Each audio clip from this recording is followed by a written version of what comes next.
अब एक बात सावधानी से सुनिएगा, शायद शिव महापुराण के माध्यम से अभी तक ये बात सामने नहीं आई, पर शिव पंचायत कथा में आ रही है। जितने आस्था चैनल पर कथा सुन रहे हो, जितने फेसबुक और यूट्यूब पर सुन रहे हो, और जितने इस छत्तीसगढ़ की पावन धरा पर बैठकर सुन रहे हो, बहुत सावधानी से सुनना। एक प्रश्न हमारे भीतर खड़ा होता है, जब हम सूर्य नारायण भगवान को अर्घ देते हैं, जल चढ़ाते हैं, तो वो जल पृथ्वी पर जब गिरता है तो उसके छींटे हमारे शरीर पर लगते हैं। क्या वो ठीक है? क्या वो श्रेष्ठ है? तो शिव महापुराण की कथा कहती है, जब हम सूर्य को अर्घ देते हैं, सूर्य को जल चढ़ाते हैं, वो पानी जब पृथ्वी पर गिरता है, उसके छींटे हमारे शरीर पर लगते हैं, तो वो श्रेष्ठता का भाव निर्मित करते हैं, वो गलत नहीं हो सकता। कारण अब वो भी समझ लीजिए।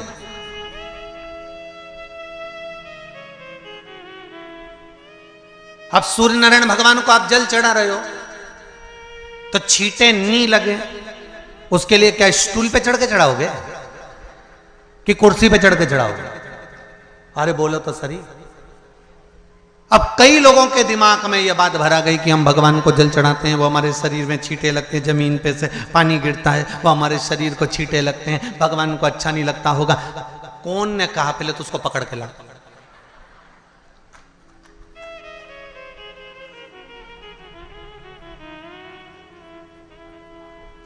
क्योंकि मेरे राम जी महाराज, मेरे भगवान कृष्ण, बड़े बड़े संत, साधु, सन्यासी, तपस्वी, साधक, उपासक जितने भी हुए, जिन्होंने सूर्य की आराधना करी, इन्होंने टेबल पे चढ़कर या कुर्सी पे चढ़कर जल नहीं चढ़ाया, इन्होंने पृथ्वी पर खड़े होकर ही, क्योंकि पृथ्वी तत्व के देव हैं शिव। जब हम मृत्यु लोक पर खड़े होकर, पृथ्वी पर खड़े होकर भगवान शंकर का भाग पृथ्वी तत्व को धारण कर कर जल को हाथ में लेकर जब समर्पित करते हैं, और जो जल नीचे गिरता है वो शरीर पर अगर लगता है तो हमको उसका आशीर्वाद ही प्राप्त होता है, दोष नहीं लगता। पर लोगों ने इसको विपरीत कर दिया। कि कौन ने विपरीत करा? कई लोगों ने इसको विपरीत कर दिया। कौन ने विपरीत करा? तो जो दूसरे धर्म के लोग होते हैं, जिनको हिंदू धर्म से नफरत होती है और जो हिंदू धर्म की पूजन, सेवा, अर्चना को समाप्त करना चाहते हैं, वो धीरे धीरे धीरे धीरे कहने लगे कि सूर्य को जल चढ़ाओगे तो शरीर में लगेगा, शरीर में लगेगा तो दोष लगेगा। इसको कह कहकर घर घर में सूर्य को जल चढ़ाना लोगों ने बंद कर दिया कि आप जल चढ़ाएंगे तो दोष लगेगा, शरीर पे छींटा लगेगा, शरीर को ऐसा लगेगा। ये दोष नहीं है। कितनी सुंदर बात है महाराज। सूर्य नारायण भगवान को जब जल चढ़ाया जाता है, हाथ सिर से 8 इंच की दूरी पर होना चाहिए। जम के बोलिए, सिर से कितना ऊंचा होना चाहिए? 8 इंच ऊपर अपना हाथ होना चाहिए मस्तक से सूर्य को जल चढ़ाते समय। और ना चांदी का, ना स्टील का, ना लोहे का, ना प्लास्टिक का, ना कांच का, ना सोने का कोई बर्तन, ना कांसे का, ना एल्युमिनियम का, ना पीतल का, केवल एक पात्र होना चाहिए, वो है तांबे का। काय का पात्र होना चाहिए? तांबे का पात्र। और सूर्य नारायण भगवान को जब 8 इंच ऊपर तुम्हारा हस्त है, और जब हम सूर्य को जल चढ़ा रहे हैं, कैसे जल चढ़ाना है वो भी समझ लीजिए। अगर कोई कैंसर का मरीज है, जिसके चेस्ट में कैंसर आ गया हो, लेफ्ट में, राइट में कहीं पर कैंसर आ गया हो, या कोई गठान आ गई हो, तो महाराज आप जल चढ़ाते समय उस जल की धार को सूर्य भगवान को जब चढ़ा रहे हो, तो धार आपकी गठान की ओर जाना चाहिए, जिससे सूर्य की किरण उस जल में से आपके उस स्थान पर पड़े, उस जगह पर पड़े जहां पर गठान है। महाराज आप लगातार जल तो चढ़ाना चालू करो, अच्छे अच्छे डॉक्टर फेल हो जाएंगे और कह देंगे गठान ठीक हो गई। आपका लीवर और किडनी गड़बड़ कर रहा है, आप प्रतिदिन, आपका स्वास्थ्य गड़बड़ रहता है, आप प्रतिदिन ये ज्योतिष शास्त्र के अंतर्गत, रत्न शास्त्र के अंतर्गत, ये रत्न शास्त्र, ज्योतिष शास्त्र, रंग शास्त्र जो हमारे यहाँ है, रंगों के हिसाब से ये जितने रत्न होते हैं, माणिक हुआ, मोती हुआ, नीलम हुआ, मूंगा हुआ, पुखराज हुआ, ये क्यों कहते हैं ये पीला है, ये सफेद है, ये नीला है, ये लाल है, इसको शरीर में क्यों पहनाते हैं? उसका कारण होता है कि जब शरीर में पहनते हैं सूर्य की किरण उसमें पड़ती है, हमारे शरीर पर वो कलर का इफेक्ट पड़ता है, उस कलर को शरीर पर लगता है, और शरीर पर लगता है तो हमारा शरीर धीरे धीरे, हमारी जो इंद्रियां हैं वो सही होने लगती हैं, काम सही होने लगता है। तो आप कहते हो ना सब, मैं कौन सा नक पहनूं, मैं कौन सा मोती पहनूं, मैं कौन सा पुखराज पहनूं, मैं कौन सा नीलम पहनूं, वो ज्योतिष शास्त्र के अंतर्गत, रत्न शास्त्र के अंतर्गत जितने रत्न हम पहनते हैं ये केवल उस किरण के लिए ही तो पहनते हैं कि जो सूर्य की किरण मिले, उस किरण का प्रभाव हमारे शरीर पर पड़े। तो इन सबसे अच्छा है कि सुबह शंकर भगवान का नाम लो, तांबा का लोटा में जल भरो, 8 इंच ऊपर सिर से हाथ होना चाहिए, और सूर्य नारायण भगवान का दर्शन साधारण नहीं, जो जल तुम चढ़ा रहे हो वो जल की जो धार आ रही है उसमें सूर्य का दर्शन होना चाहिए, तो कैंसर की बीमारी कभी नहीं हो सकती।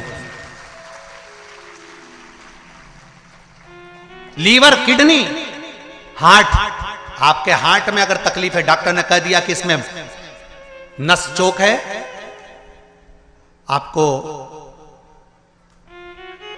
कहीं ना कहीं छल्ला डलेगा, आपको कह दिया इसमें कुछ ना कुछ प्रॉब्लम आ रही है, आप सूर्य को अर्घ देना चालू कर दो, सूर्य को जल चढ़ाना चालू कर दीजिए। आप सूर्य को जल चढ़ाओ, वो जल की जो तरंग आ रही है, वो जल जो निकल कर जा रहा है, उसकी जो किरण आपके हृदय पर, आपकी छाती पर पड़ रही है, नाड़ियों में पड़ रही है, नसों में पड़ रही है, उसका बल देखो तो शरीर 1 महीना लगातार चढ़ाओ, तो 15 दिन 20 दिन कर तो देखो।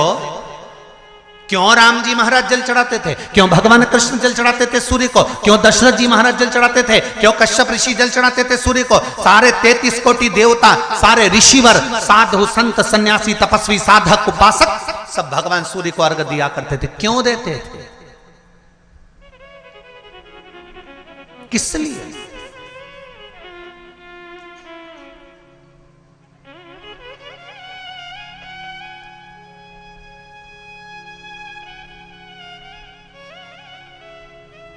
सूर्य नारायण भगवान को जल चढ़ाते समय आपके पंजों की एड़ी ऊंची नहीं होना चाहिए, ध्यान दीजिएगा महाराज।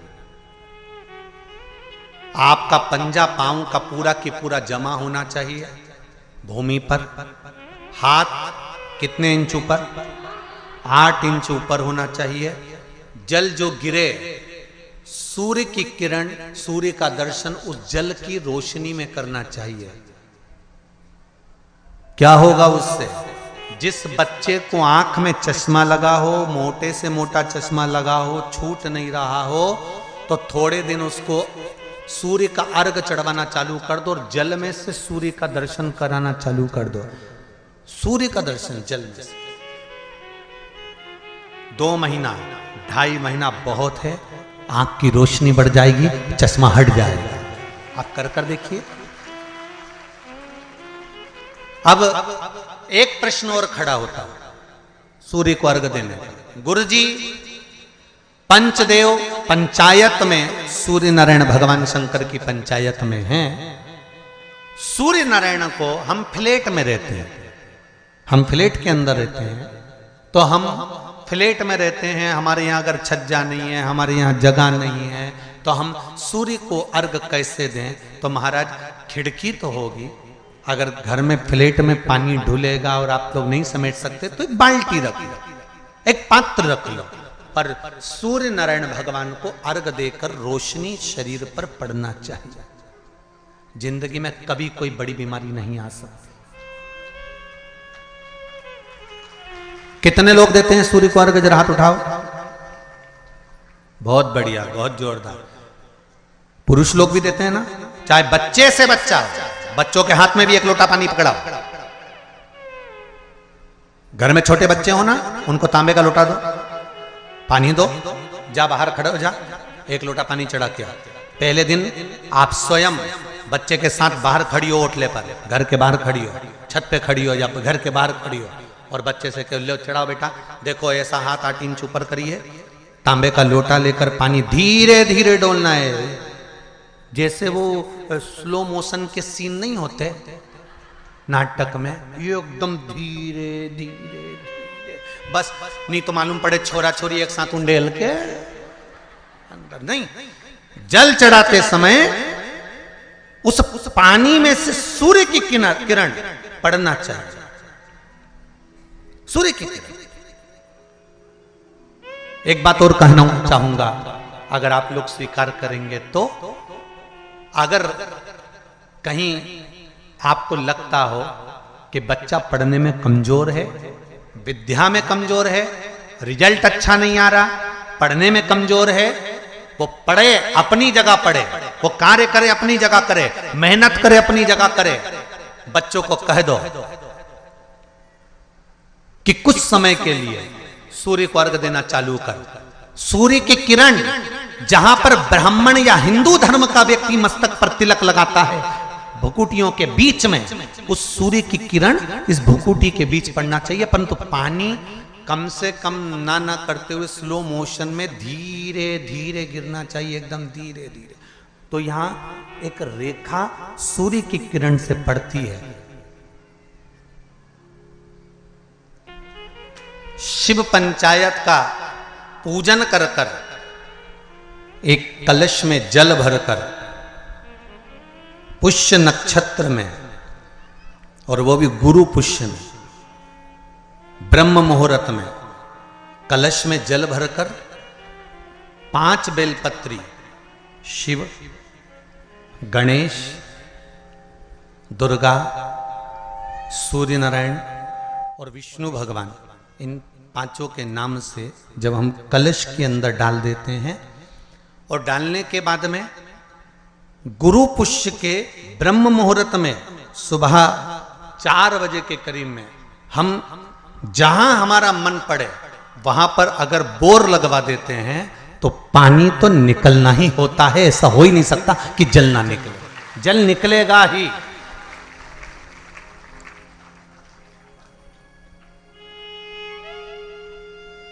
बस जो 5 देव के नाम से अपने 5 बेलपत्री जल के पात्र में रखी, वो कलश जहां बोरिंग हो रहा है उस स्थान पर रखा होना चाहिए, जहां बोरिंग हो रहा है उसके पास में रखा होना चाहिए। कब तक? जब तक वो जल ना निकले, और निकलेगा पर ब्रह्म मुहूर्त में ही, गुरु पुष्य के दिन उसका जल खनन होना चाहिए महाराज। भूमि में से जल के लिए प्रयास होना चाहिए। पंचदेव फिर ध्यान दे लेना, 5 देव कौन से? शिव पंचायत के, क्योंकि देवताओं ने भी जब यज्ञ के लिए जाते हैं, देवता जब अनुष्ठान के लिए जाते हैं, देवता जब युद्ध के लिए जाते हैं, देवता जब किसी कार्य के लिए जाते हैं, और जब कार्य के लिए पहुंचते हैं, जब देवता कार्य के लिए जा रहे हैं और लगता है कि ये कार्य पूर्ण नहीं होगा, ये कार्य सफल नहीं हो पाएगा, हम जिस कार्य के लिए निकले हैं इस कार्य में कहीं ना कहीं अड़चन उत्पन्न होने वाली होती है, तो सारे देवता उठकर भगवान शंकर के पास जाते हैं और शिव की पंचायत को लगाते हैं। शिव पंचायत में जैसे ही कोई बात सम्मुख में आकर खड़ी हो जाती है, शिव पंचायत में जैसे ही कोई बात सामने लाकर रख दी जाती है, मात्र कुछ ही क्षण में शंकर भगवान की पंचायत उसको समाप्त कर देती है और कार्य सफल कर देती है। शिव पंचायत का बल बड़ा प्रबल है।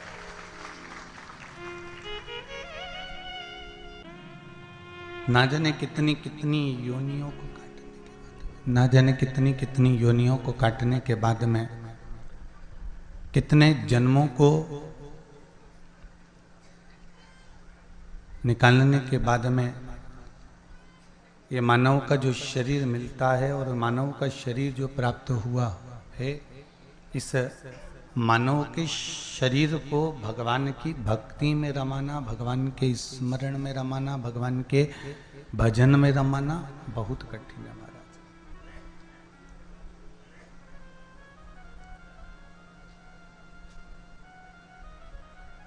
इस शरीर को परमात्मा तक लेकर जाना, इस शरीर को भगवान तक लेकर जाना बहुत कठिन है।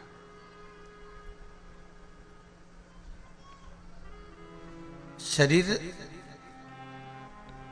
मान लो मिल गया, मानव का प्राप्त हो भी गया,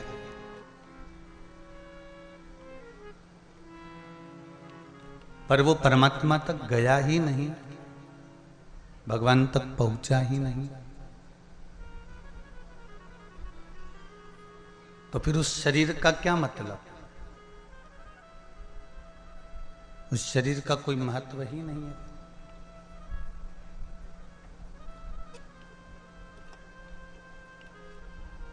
पांच कर्मेंद्री, पांच ज्ञानेंद्री और एक मन, ये 11 इंद्रियों से सजोया हुआ, इन 11 इंद्रियों से जुड़ा हुआ, संजोया हुआ ये मानव का शरीर है।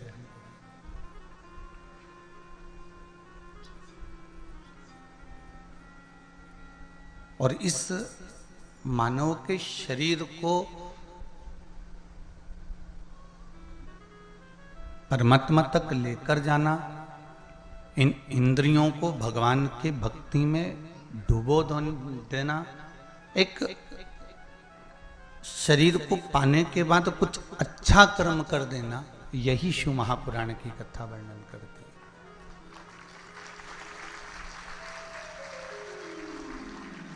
शिव महापुराण की कथा यही वर्णन करती है कि इस शरीर को हम परमात्मा से लगाएं कैसे।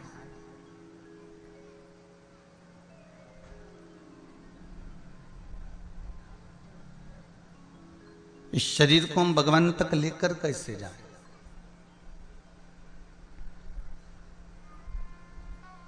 केवल खाया पिया और सो गए, ये शरीर की मूलता नहीं है महाराज। शरीर की मूलता इसको नहीं कहेगी केवल खाया पिया और आप सो गए, इसमें शरीर की मूलता नहीं है।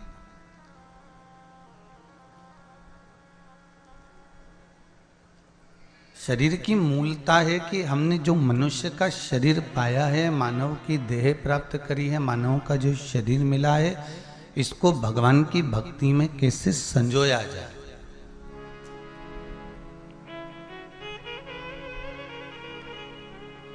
एक फूल अगर खिलता है ना, तो आप अपने बगीचे में उस फूल को देखकर विचार कर लेते हो कि इसको मुझे जूड़े में सजाना है कि परमात्मा को चढ़ाना है।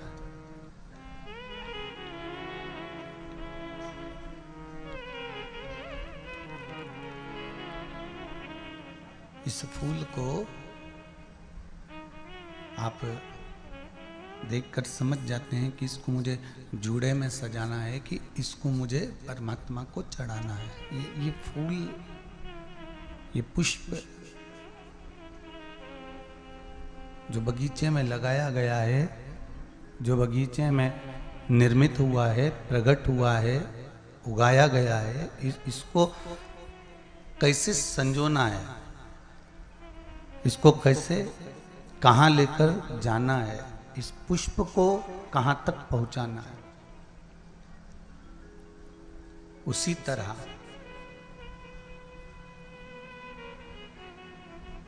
जैसे पुष्प के लिए विचार करा जाता है कि ये पुष्प मुझे जूड़े में लगाना है कि भगवान को चढ़ाना है, कहाँ समर्पित करना है, इसको मुझे कहाँ तक पहुँचाना है इस पुष्प को, उसी तरह यहाँ शिव महापुराण की कथा भी कहती है कि परमात्मा ने अपने बगीचे में, इस संसार सागर में हमारा जो जन्म कराया है, हमें जो जन्म दिया है, हम भी उसके बगीचे के एक पुष्प हैं।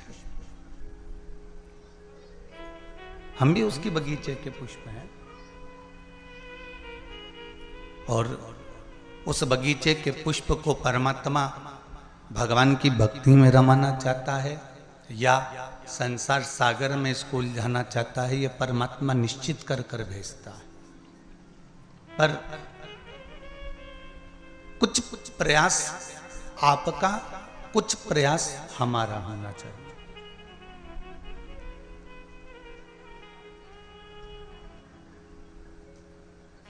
थोड़ा थोड़ा प्रयास यदि हम लोग करते हैं कि हाँ, हमारे चित्त को, हमारे मन को, हमारी वृत्ति को, हमारी सोच को हम परमात्मा तक लेकर जा रहे हैं, तो परमात्मा उसको खींचेगा।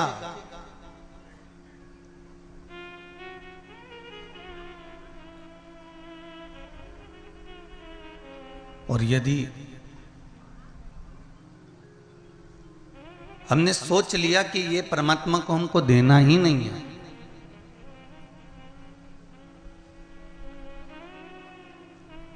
हमें परमात्मा तक लेकर जाना ही नहीं है।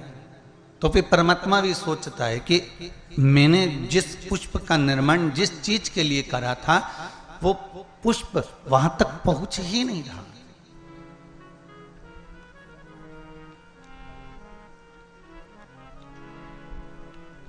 शंभु शरणे पड़ी मांगू घड़ी रे घड़ी दो काटो दया करी दर्शन आपो। हे शिव हे शंकर हे त्रिकालदर्शी है कैलाशी है अविनाशी है शिव, हे करुणा करने वाले, हे दाता, हे दया करने वाले, हे उगड़दानी, हे शंभु।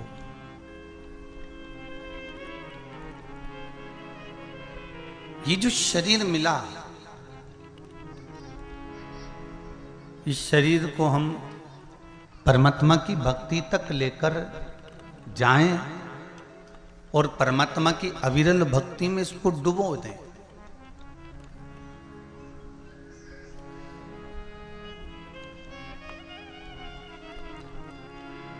जो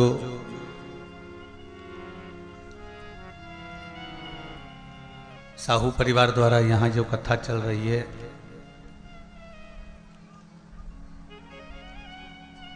छुरिया के पास में हरकोसा में,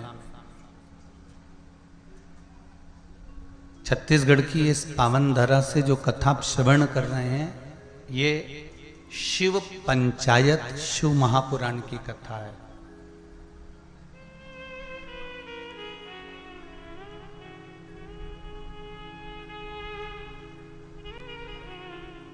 भगवान राम के मंदिर पर जाएंगे, क्या राम जी का रोज जल चढ़ाने को आपको मिलता है? जम के बोलते जाओ जरा, राम मंदिर में रोज जल चढ़ाते हो? नहीं। कृष्ण मंदिर में रोज जाकर जल चढ़ाते हो? नहीं।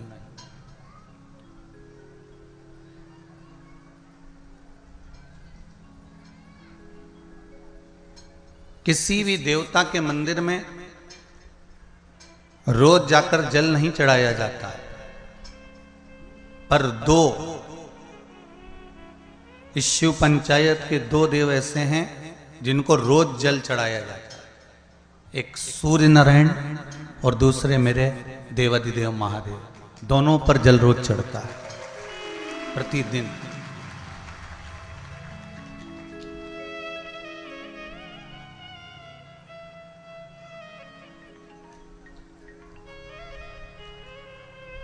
शिव पंचायत में जो दो देव विराजमान हैं, ये कोई साधारण नहीं है महाराज।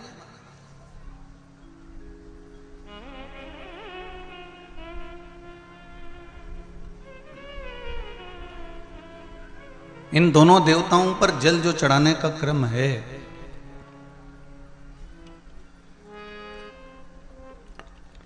और दोनों ही देव, चाहे मेरे भास्कर देव हों, सूर्य देव हों, आदित्य देव हों, चाहे मेरे देव अधिदेव महादेव हों, दोनों पे जल चढ़ाने का महत्व है।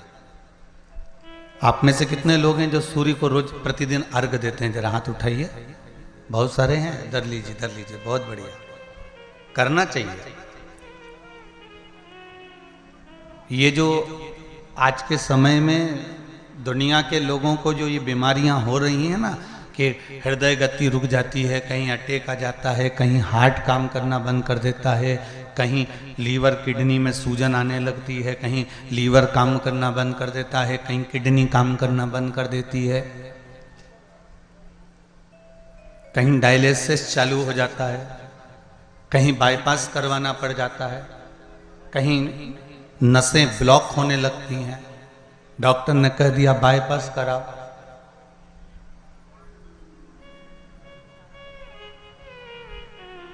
सारी बीमारियों को, सारे रोगों को समाप्त करने का यदि कोई तरीका है, कोई उपासना है, कोई नियम, कोई धर्म, कोई अनुकूल, कोई भगवत सेवा है, तो वो शंकर के शिव पंचायत में जो ये 5 देव विराजमान हैं, इनकी सही तरीके से अगर पूजन को समझ लिया जाए, इनके नियम को समझ लिया जाए, तो ऐसी कोई बीमारी नहीं जिसका इलाज नहीं है। महाराज अगर समस्या है तो समस्या कितनी भी बड़ी से बड़ी हो, कितनी बड़ी से बड़ी हो, अगर समस्या बड़ी है तो समस्या का हल भी निश्चित है।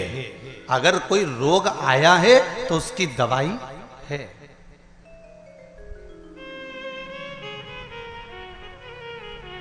कोई दुख, कोई तकलीफ, कोई कष्ट आया है, कोई रोग आया है, कोई बीमारी आई है, कोई दुख आया है, तो उसका हल है, उसका हल निकलेगा।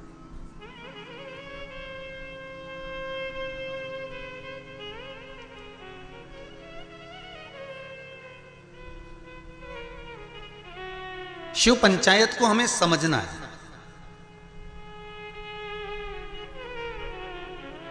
और छत्तीसगढ़ की इस पावन धरा से कथा सुन रहे हो, मां बमलेश्वरी के पास में बैठकर हम भी सोचे कि आखिर ये कथा शिव पंचायत मां बमलेश्वरी के पास क्यों हो रही है। क्योंकि पंचायत में, शंकर की पंचायत में 5 देव हैं। पहला विष्णु, दूसरा सूर्य, तीसरा गणेश, चौथी है मां दुर्गा और 5वें नंबर पर है शंकर।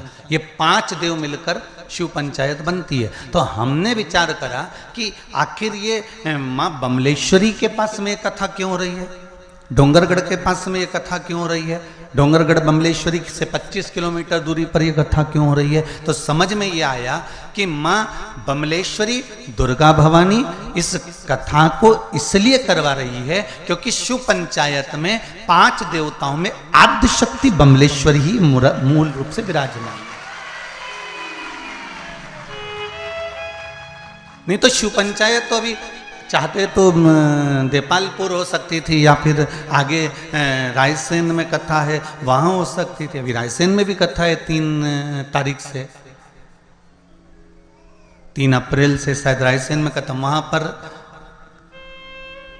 शिव त्रिपुंड शिव महापुराण की कथा रखी है, त्रिपुंड शिव महापुराण।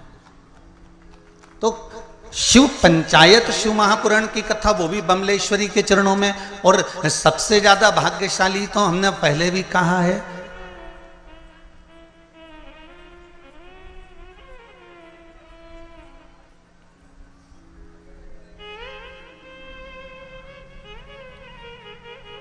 छत्तीसगढ़िया। कितनी जल्दी बोलते हो तुम लोग, की सही में तैयारी में बैठे रहते हो। जैसे युद्ध के मैदान में तलवार लेके नहीं बैठे रहते, ऐसे बिल्कुल तैयारी रहती तुम्हारी है। छत्तीसगढ़िया सबले बढ़िया है, बिल्कुल तैयारी में, एकदम झूठ से तुरंत तैयार, यहां बोलना है। अच्छा, जैसी कथा में तुम लोग आए हो ना, वैसी वैसी तैयारी हमारे साहू परिवार ने भी करी। साहू परिवार से हमने पूछा कि तुम्हारा छोटा सा गांव बताओ कहाँ, डोंगरगढ़ कहाँ, छुरिया, और छुरिया में भी प्रवेश कर कर छोटा सा गांव या हल्को सा। अब इतने से गांव में ना दुकान ना कोई होटल है कि कोई भगत आए तो कहाँ रुके, कहाँ भोजन करे। तो साहू जी बोले गुरुजी चिंता ना करो, हमने पूरी व्यवस्था भोलेनाथ जी की कृपा से कर दी। हमने क्या कर दिया, कहे अगर रात कोई रुकेगा तो उसकी भोजन की व्यवस्था भी भगवान करेगा। भोलेनाथ जी बैठा तो है। और धन्यवाद दूंगा साहू परिवार को, बहुत बहुत धन्यवाद। बड़े से बड़ा ट्रस्ट, बड़ी से बड़ी समिति कथा करवाती है तब जाकर इतनी व्यवस्था कर पाती है। और उसमें भी पूरी सब्जी 20-25 रुपए में बेचकर खिलाई जाती है। पर धन्यवाद आपको नमन करता हूं जिन्होंने रुकने वाले भक्तों के लिए रुकने की व्यवस्था और भोजन की व्यवस्था इतने लोगों की रात्रि को रुकने वालों के लिए करी। उसके लिए मैं बहुत बहुत धन्यवाद देता हूं। ये शिव ही कर सकता है, कोई दूसरा नहीं कर सकता। और आज समझ में आ रहा है कि मां कर्माबाई जगन्नाथ को खिलाती थी आवाज देकर। तो आज तुम भी कर्माबाई के छोरा हो। जितनी साहू समाज है ये कर्माबाई के वंश के अंतर्गत आते हो। आज मां कर्माबाई को गौरवान्वित करा है संपूर्ण साहू समाज ने। संपूर्ण साहू समाज ने कर्माबाई को गौरवान्वित कर दिया कि आए हुए इन भक्तों में जगन्नाथ ही तो है, आए हुए इन भक्तों में भगवान ही तो है। कथा करवाने वाला शिव, कथा करने वाला शिव और कथा सुनने वाला शिव, इसके सिवाय है कौन? सब शंकर ही तो है। शिव ओघड़ी ही तो विराजमान है, शंकर ही तो।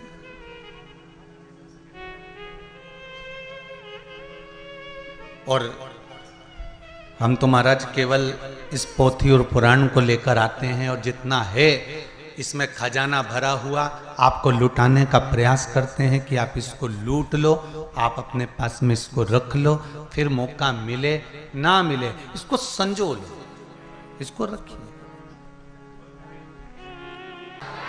श्री शिवाय नमस्तुभ्यम। शिव आराधना में अगर हमारा चित्त लगा हुआ, ये जितनी जितनी बीमारियां हैं,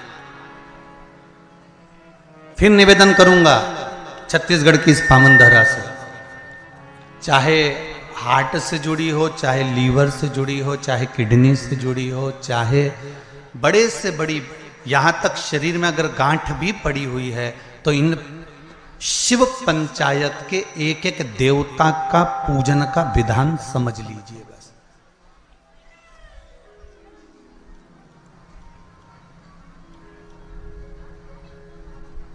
एक एक देवता का हमें विधान समझना।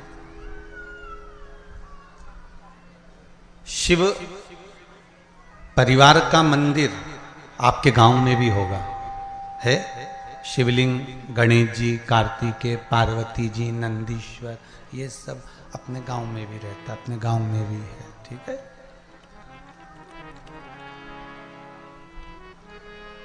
शिव पंचायत बोलते जाओ। 5 कौन कौन? भगवान विष्णु, गणेश जी, दुर्गा भवानी, सूर्य नारायण भगवान और भगवान शंकर, ये 5, ये शिव पंचायत के देव हैं।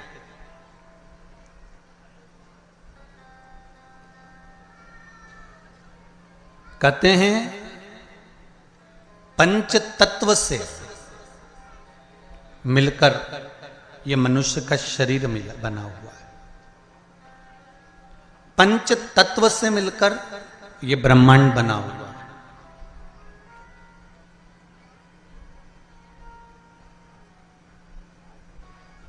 पंच तत्व से मिलकर ही शरीर है और पंच तत्व से मिलकर ही ब्रह्मांड। 5 देव, जब हमारा शरीर छूट जाता है, आत्मा चली जाती है, शरीर जब पड़ा रहता है, तब इसको अग्नि में दिया जाता है। अग्नि में देते हैं तो ये 5 भाग अलग अलग इसके चले जाते हैं। पंच तत्व का शरीर।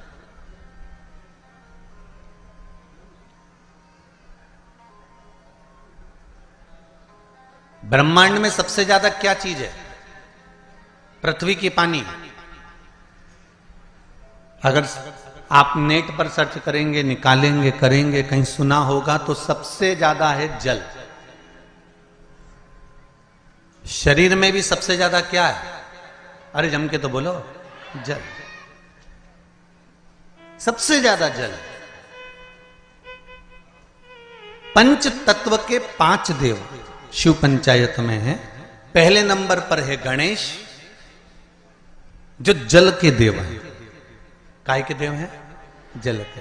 शरीर में भी अगर जल है तो उसके देव श्री गणेश जी महाराज हैं, और मृत्यु लोक में भी अगर जल है तो उसके देव श्री गणेश जी महाराज।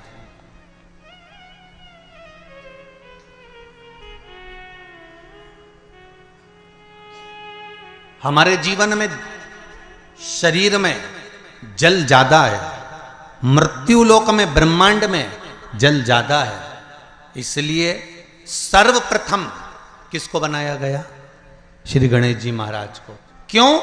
क्योंकि ये जल के देव हैं। जिसकी संख्या ज्यादा हो, शरीर में पंच तत्वों में जल की मात्रा ज्यादा है, इसलिए गणेश को प्रधान बनाया गया। एक पत्र ज़्यादा तो पढ़े नहीं हैं, ये थोड़े पढ़े हैं, बाकी के बहुत सारे पत्र हैं। अभी इतने पत्र और हैं जिनको भी पढ़ते हैं जैसा भजन आएगा। पर इसमें देखिए बड़ा सुंदर भाव लिखा है।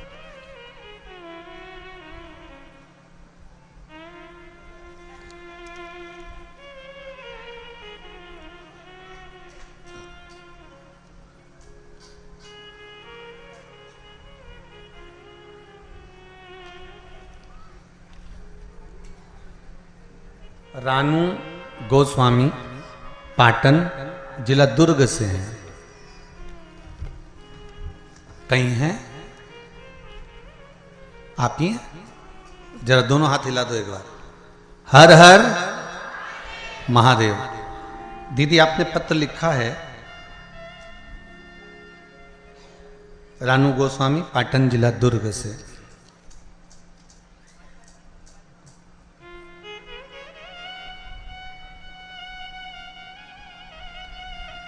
पत्र में लिखा है रानू जी गोस्वामी ने, मैं ग्राम पाटन की रहने वाली हूँ, जिला दुर्ग की रहने वाली हूँ। मैं पशुपति व्रत का क्या वर्णन करूं गुरुदेव। दीदी आपने पत्र में लिखा है, मेरे जेठ जी का काम छूट गया था, कोई काम नहीं था। आपकी भिलाई में कथा जब शुरू हुई तब हम लोगों ने सुनी थी। कथा सुनने के बाद पशुपति नाथ का व्रत किया, जिसके प्रभाव से उनको पुनः काम मिल गया, और काम भी मिला तो ऐसा कि जो सोचा ही नहीं था, ये शिव की कृपा से प्राप्त हुआ। पत्र में लिखा है। और इसी पत्र में पंचदेव के जलदेव का वर्णन भी आया, उसको समझिएगा जरा, देखिए।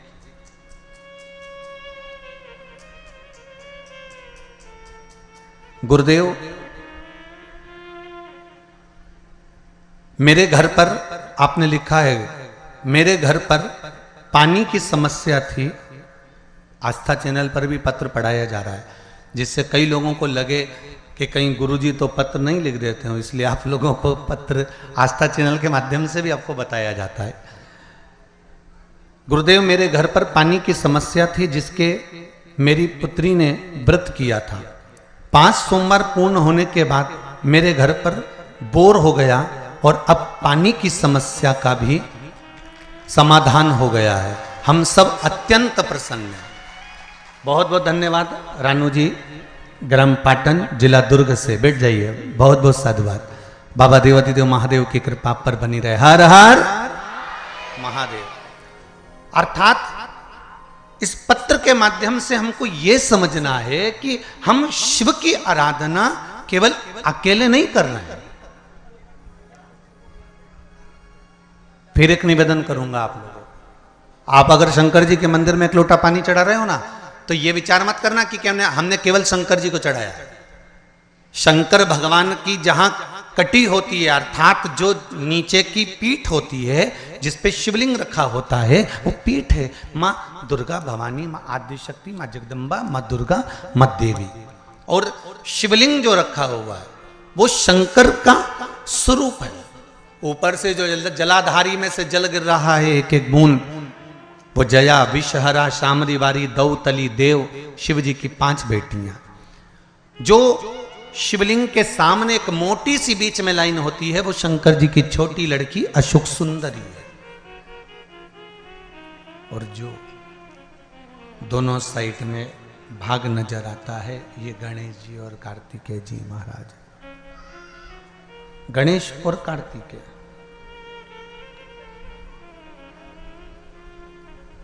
जहां से जल निकलकर बाहर जाता है मंदिर के बाहर की ओर जाता है, वहां और शिवलिंग के पास में 33 कवटी देवताओं का स्थान होता है। आप जिस कामना से पशुपति व्रत करते हैं, आप जिस कामना से पशुपति व्रत का नियम धारण करते हैं, पशुपति व्रत करते हैं, जिस कामना से आप पशुपति व्रत उठाते हैं, शिव की आराधना करते हैं, पूजन करते हैं, अर्चना करते हैं, तो गणेश की आराधना भी स्वतः साथ में हो जाती है, देवी की आराधना भी साथ में हो जाती है, सूर्य देव की आराधना भी साथ में हो जाती है, सभी देवताओं की आराधना साथ में। और जब आराधना साथ में होती है तो उसका फल भी हमको प्राप्त होता है।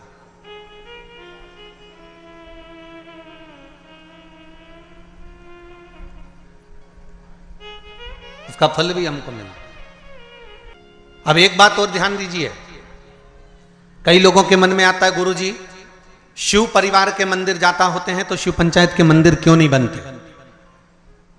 इंदौर में एक मंदिर है, छत्तीसगढ़ में भी एक मंदिर है, उसकी सूचना भी मैं कल उसमें देखेंगे अपने लिंग पुराण के अंतर्गत, तो उसमें निकल जाएगा। उज्जैन में भी एक मंदिर है। तो शिव पंचायत के मंदिर क्यों नहीं बनते गुरुदेव? प्रश्न तो खड़े होते हैं। एक प्रश्न आया है, अच्छा है, देखिए।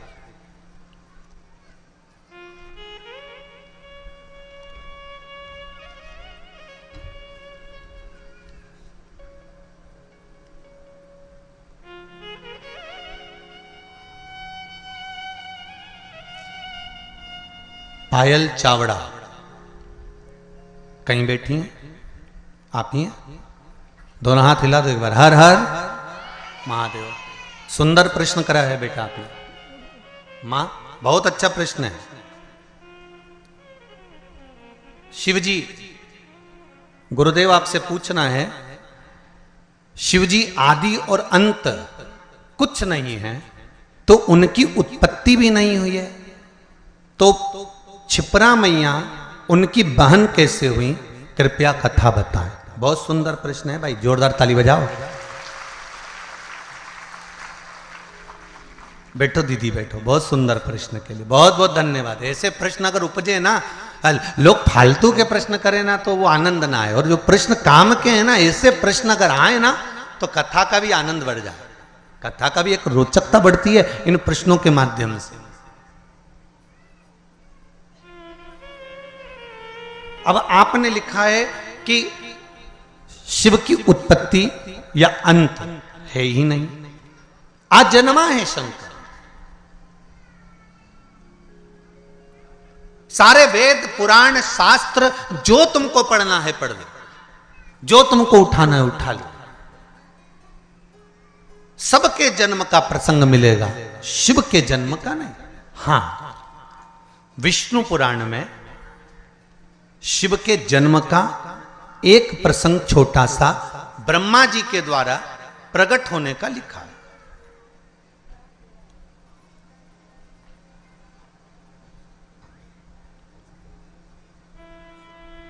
अब एक बात समझने वाली है, आजन्मे शिव हैं तो उनकी बहन कैसे?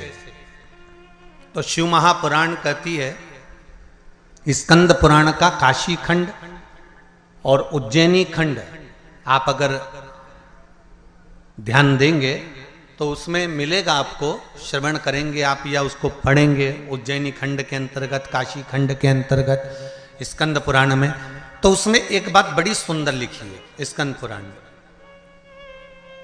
जैसा दीदी ने प्रश्न किया है कि उनकी अंत भी नहीं है तो उनकी उत्पत्ति भी नहीं, तो उनके संबंध कैसे?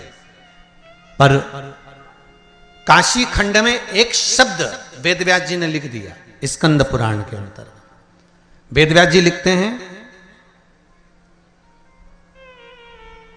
कि भगवान शिव जितनी लीलाओं को करते हैं ये संपूर्ण ब्रह्मांड के कल्याण के लिए करते हैं। खुद के लिए शिव जी ने कोई लीला नहीं करी। हमारे भगवान शंकर ने खुद के लिए कोई लीला नहीं करी। मेरे राघव जी ने जो लीला करी अपने पिता के वचन को निभाने के लिए करी। मेरे भगवान कृष्ण ने जी लीला करी वो अपने माता पिता के अनुकूल करी है। पर मेरे शंकर, मेरे नारायण जो लीला करते हैं वो लीला का क्रम देवताओं के हित के लिए भी होता है। पर मेरे भगवान देवाधिदेव महादेव जितनी लीला को करे हैं, मेरे शंकर भगवान ने जो जो धारण करा, जो जो लीला करी, चाहे माता सती को भस्म करवाया हो, चाहे पार्वती के साथ में मंगल विवाह हुआ हो, चाहे गणेश जी महाराज का प्रागट्य हुआ हो, चाहे कार्तिकेय बाबा का प्रागट्य हुआ हो, चाहे जया विषहरा शामली बारी दौतली या अशोक सुंदरी का प्रागट्य हुआ हो, चाहे शिव की जितनी लीलाओं का क्रम आता है, ये शंकर भगवान ने स्वयं के लिए नहीं, शंकर भगवान ने संपूर्ण जनमानस के कल्याण के लिए, अर्थात जनमानस को प्रेरणा देने के लिए करी।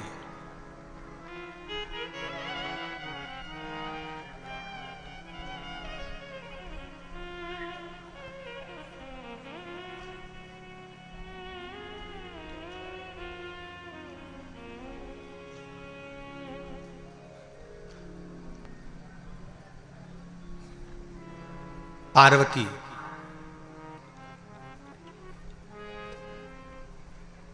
नर्मदा, मां गंगा, क्षिप्रा, सरयू, मंदाकिनी, गोदावरी, कृष्णा, भारत की भूमि की जितनी पवित्र नदियां हैं, भारत की भूमि की जितनी पवित्र नदियों का उद्गम है, भारत की धरा पर जितनी पवित्र नदियां प्रकट हुई हैं, यह कोई संसार सागर में मृत्यु लोक में ऐसे ही प्रकट नहीं हो गई।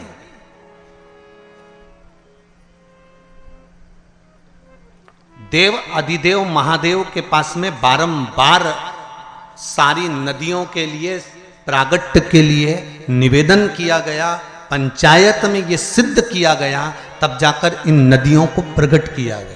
और एक बात अपने जीवन में उतार कर रखना, जितनी पवित्र नदियों में आप स्नान के लिए जाओ, जितनी पवित्र नदियों में आप स्नान करने के लिए जाओ, आपसे करबद्ध हाथ जोड़कर निवेदन है कि उन नदियों की पवित्रता पर कभी दाग लगाकर मत आना। परंतु आप और हमने सारी पवित्र नदियों को गंदा कर कर रखा, सारी पवित्र नदियां।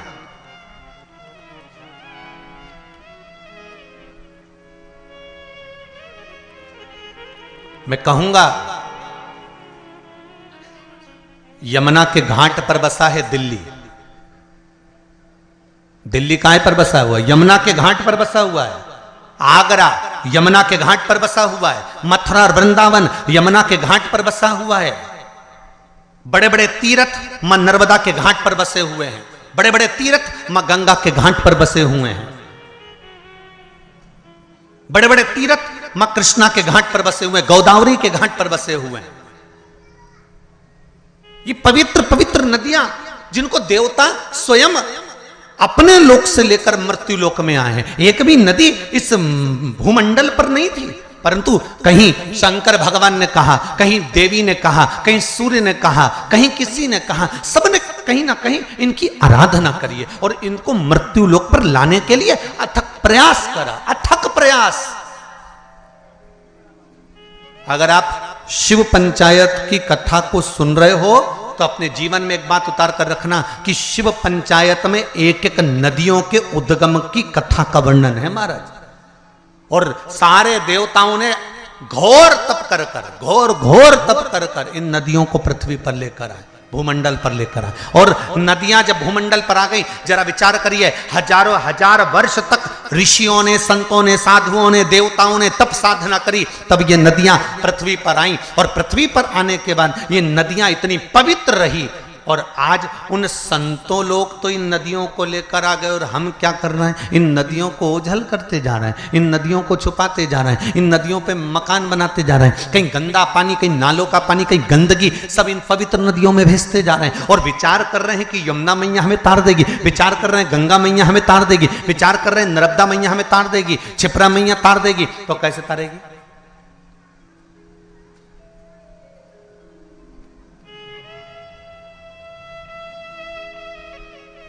आपके जीवन को सुख देने के लिए। मेरे को साहू जी बता रहे थे,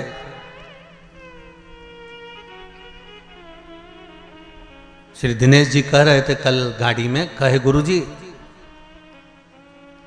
हमारे क्षेत्र के प्रशासन को हमने सूचना दी है कार्यक्रम की, तो प्रशासन के द्वारा गुरुदेव, हमने जब कहा कि छोटे छोटे तालाबों में और नहर में पानी रहेगा, तो जितने सारे भगत या कथा सुनने के लिए आ रहे हैं उनको नहाने में या आदि कोई कार्य में तकलीफ नहीं होगी। तो प्रशासन ने बात मानकर नहरें चालू कर दी और नहरों से पानी भर दिया तालाबों में। मैं धन्यवाद दूंगा यहाँ के प्रशासन को।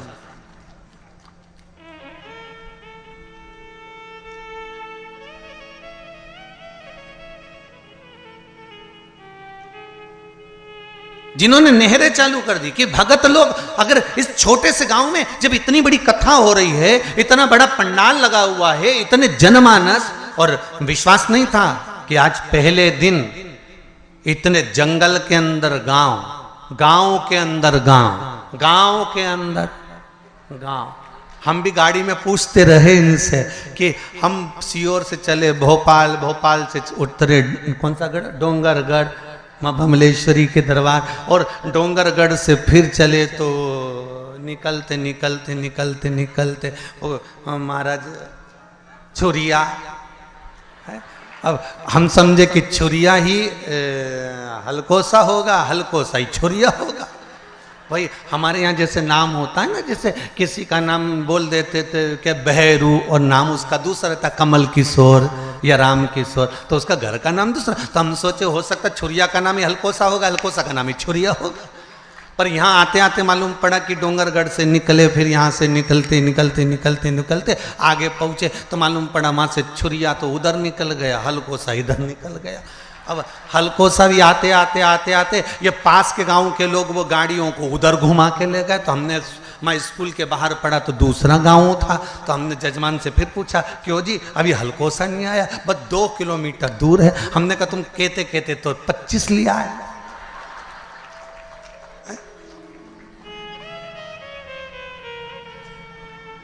पर साहू जी, बहुत बहुत आनंद का विषय ये है कि इस हलकोसा गांव में जिसने छत्तीसगढ़ वालों ने कथा नहीं सुनी वो बाद में पछताएगा, ये पक्का है। इतनी शांति, इतनी शीतलता, इतना आनंद भरा हुआ है इस गांव के अंतर्गत। शांति और शीतलता और एक आनंद,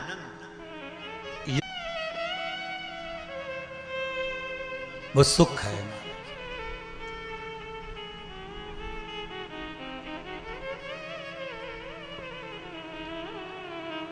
पवित्र पवित्र नदियों का उद्गम हमारे यहां शिव महापुराण में वर्णन है महाराज। तो मेरा निवेदन है जितना सबका ध्यान रखा जाए उतना ध्यान पवित्र नदियों पर भी दिया जाए। जितनी जितनी पवित्र नदियां हैं उन पर हमारा ध्यान केंद्रित होना चाहिए, केंद्रित। करोड़ों रुपए नदियों की सफाई पर खर्च हो जाते हैं, पर पता नहीं पड़ पाता कि वो नदी की सफाई हुई कि रुपए की सफाई हुई।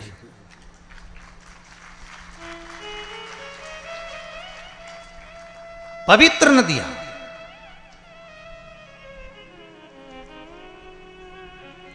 चाहे गंगा हो, यमुना हो, सरयू हो, क्षिप्रा हो, सरस्वती हो, ये सब मेरे देवादिदेव महादेव ने जिनको प्रकट करा है, इन नदियों को लेकर आए। जैसे जीजी ने प्रश्न करा कि शिव आ जन्मा है, शंकर आ जन्मा है, तो उनकी बहन कैसे हुई?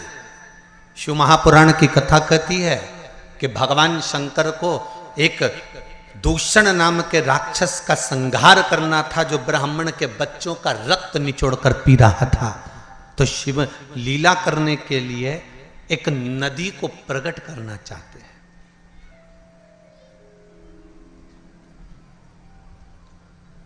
देवताओं के हित के लिए शंकर गंगा को प्रकट करना चाहते हैं।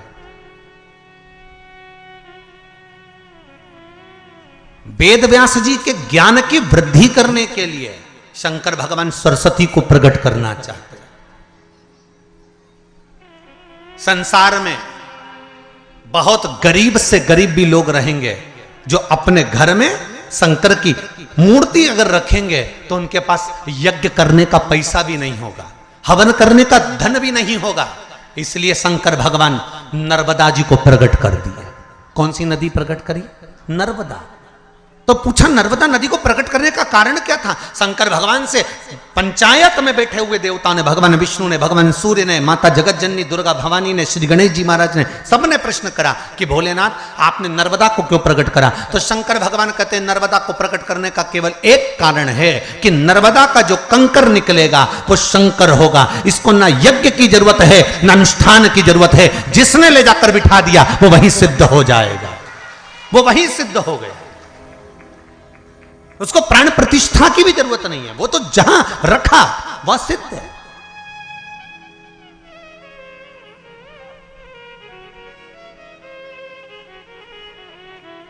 मेरा भोला शिव शंकर ओघड़दानी दयालु दातार संपूर्ण विश्व के कल्याण के लिए लीला करता है, इसलिए नर्मदा का कंकर शंकर कर दिया।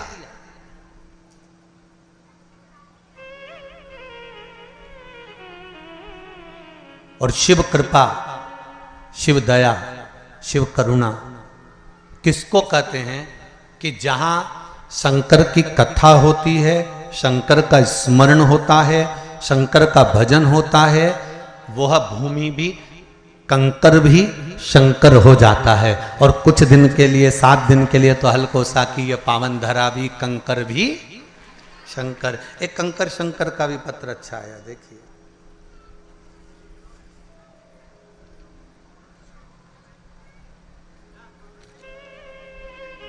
दीपक साहू, रूवा, रूवा लिखा है, रवा लिखा है, देख लेना है, रूवा, हाँ, जिला दुर्ग, छत्तीसगढ़।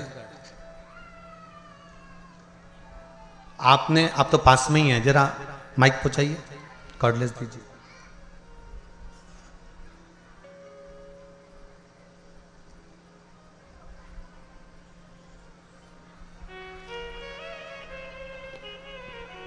आपने पत्र में लिखा है,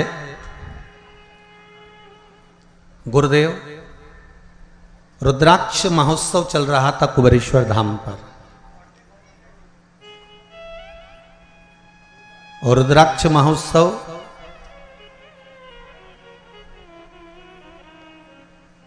जब कुबेरेश्वर धाम पर चल रहा था तब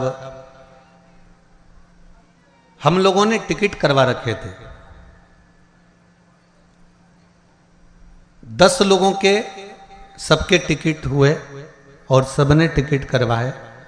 गुरुदेव सबके टिकट कैंसिल भी हो गए क्योंकि आपने व्यासपीठ से सबको आने के लिए मना कर दिया था। सही है? श्री शिवाय नमस्तुभ्यम। श्री शिवाय नमस्तुभ्यम गुरुजी। कहाँ से हैं बाबू आप? ग्राम रुदा, जिला दुर्ग। कहाँ है ये? दुर्ग के पास, दुर्ग से 30 दुर्ग छत्तीसगढ़ से। जी जी, क्या कृपा करी बाबा ने? जी, जैसे ही मैं कुबेश्वर धाम से आया, मेरा काम पेंटिंग का काम करता हूँ। आपका टिकट कैंसिल नहीं हुआ था क्या? हो गया था। हो गया? नहीं हुआ था टिकट। मैं टिकट कैंसिल करने के लिए स्टेशन गया, जहाँ से टिकट कैंसिल करवाया वहाँ गया, बिलासपुर। आवाज बढ़ाइए बाबू। हाँ, मैंने टिकट कैंसिल करने के लिए स्टेशन गया और जहाँ से करवाया वहाँ गया, वहाँ से भी नहीं हुआ तो बिलासपुर फ़ोन लगाया। मेरे दोस्त रेलवे में हैं, बोले आपका टिकट कैंसिल नहीं हो पा रहा है। तो मैं सोच में पड़ गया कि मैं क्या करूं जी। तो फिर मेरा तो ध्यान कुबेश्वर धाम पे था, तो फिर मैं बिना सोचे ही अकेले निकल पड़ा। और जैसे ही मैं वहाँ गया, अच्छा दर्शन हुआ, जगह भी सामने मिल गया मेरे को। उसके बाद जैसे ही वहाँ से आया, दूसरे दिन से रोज़ फ़ोन आता है कि यहाँ काम है, वहाँ काम है। मैं बता नहीं सकता बाबा जी, ऐसा लगता है कि मैं कुबेश्वर धाम पी रहा हूँ। जय हो, जय हो। आपने एक लाइन बड़ी सुंदर लिखी है। मैं एक बात सबको बोलना चाहता हूं कि एक बार कुबेरेश्वर धाम जरूर जाएं। ये आपने लिखा है पत्र में, मतलब कुबेरेश्वर बाबा ने आपको दिया ना, बस। श्री शिवाय नमस्तुभ्यम। बैठिए, बहुत बहुत साधुवाद। शिव कृपा ही ऐसी है। अब जहां जैसे लिखा है इन्होंने, दीपक जी साहू ने, कि गुरुदेव सबके टिकट कैंसिल हो गए, मेरा नहीं हुआ। मतलब कहीं ना कहीं बाबा को बुलाना था। अब आपने बिलासपुर तक विचार कर लिया, टिकट कैंसिल करने के लिए, सारा दम लगा लिया, पर शिव को नहीं कराना था। शंकर ने बुलाया और आप चले भी गए, पहुंच भी गए, और बाबा ने कृपा करी, और ऐसी कृपा करी कि 10 जगह से काम के लिए फोन आना चालू हो गया, और बाबा ने आपको काम दे भी दिया। ये शिव की कृपा। आप विश्वास रखकर अगर कथा को श्रवण कर रहे हैं, विश्वास रखकर कथा स्मरण कर रहे हैं, मैं फिर निवेदन करूंगा, भले आस्था चैनल पर कथा सुन रहे हो, चाहे मोबाइल पर कथा सुन रहे हो, चाहे फेसबुक यूट्यूब पर कथा सुन रहे हो, चाहे पंडाल में बैठकर कथा सुन रहे हो, आपकी चित्त वृत्ति मन विश्वास के साथ अगर कथा सुन रहा है तो ये मानकर चलना कि 3 महीने में बाबा कुंवर भंडारी आपके भंडार भर ही देगा, ये पक्का। शिव पुराण कह रही है महाराज,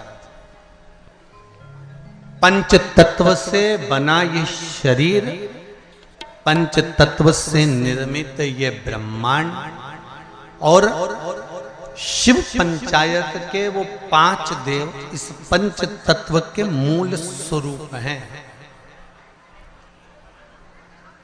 पंच तत्व में जल की मात्रा ज्यादा है, इसलिए उसका जो मूल है वो श्री गणेश जी महाराज। दूसरे नंबर पर हैं पंच तत्व में वायु, और वायु के अगर कोई देव मूल रूप से माने गए हैं तो वो भगवान विष्णु हैं। शरीर में वायु का एक मूल स्थान है।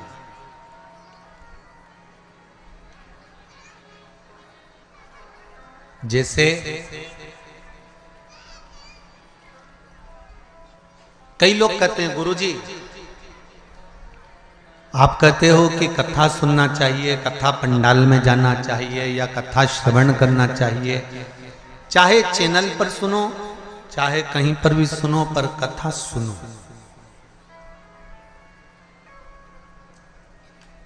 भाई, एक बच्चे ने प्रश्न किया था कि आप कहते हो कि भगवान सब जगह पर है, तो फिर हमारी मम्मी तुम्हारी कथा में क्यों जाती है?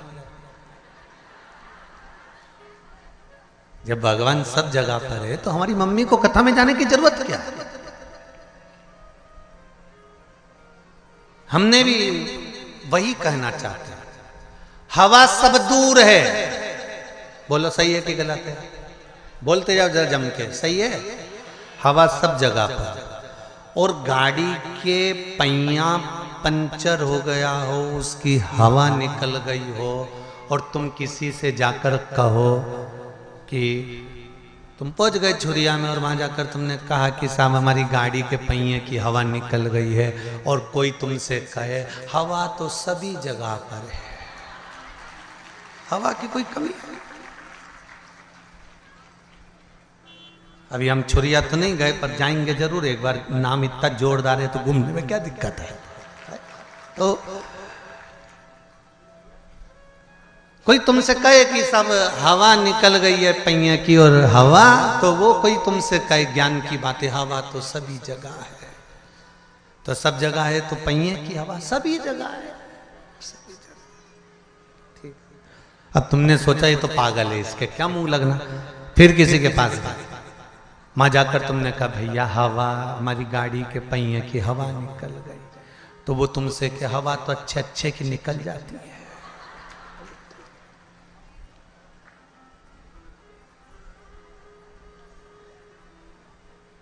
फिर तुमने कहा हवा कहाँ मिलेगी? हवा ही तो है, कहाँ नहीं मिलेगी, सब जगह हवा है। मनुष्य में भी हवा भरी हुई है। ओहो, 4-5 जगह गए और हवा कहीं पूछा, फिर कहीं गए, आप गाड़ी के पहिए की हवा निकल गई, हवा कहाँ मिलेगी? तो कहा फ्री है, सब जगह है, पहिए में हवा डलवाना। फिर कोई ने कहा ये हवा की दुकान है, यहाँ एक मशीन लगी हुई है, उस मशीन से टायर में हवा जम के बोलो जरा भरी जाती है। बिना मशीन के टायर में हवा भरा जाएगी क्या?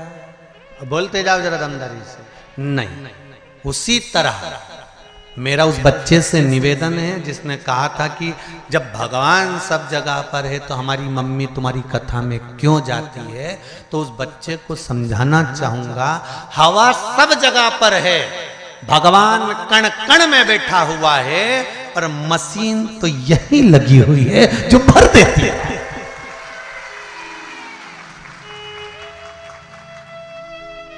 बिना मशीन के टायर में हवा नहीं भरा सकती। प्राप्त होगी हवा, पर वो मशीन से प्राप्त होगी। भगवान सब जगह पर है, कण कण में, रसातल में, जल में, थल में, वायु में, आकाश में, पताल में, तुम्हारे घर में, चप्पे चप्पे में भगवान है।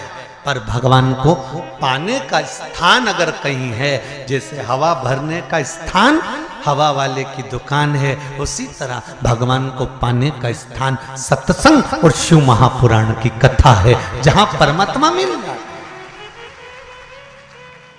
क्यों जाते हैं मंदिर, क्यों जाते हैं भगवान के दरवाजे पर? कि वहां भगवान मिल जाते। हवा की दुकान है, वो मिलेगा, प्राप्त होगा वो। भगवान विष्णु को वायु कहा गया, वायुदेव का। महाराज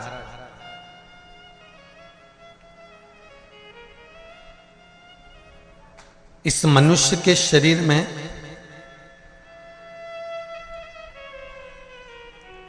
वायु का अपना एक तत्व का, पंच तत्व में से एक तत्व है वायु, जो शरीर के अंदर है।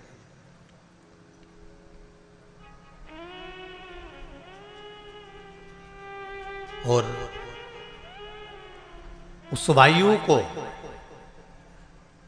एकाग्रित रखने के लिए हमारे यहां मंत्रों का प्रभाव है, मंत्रों की प्रबलता।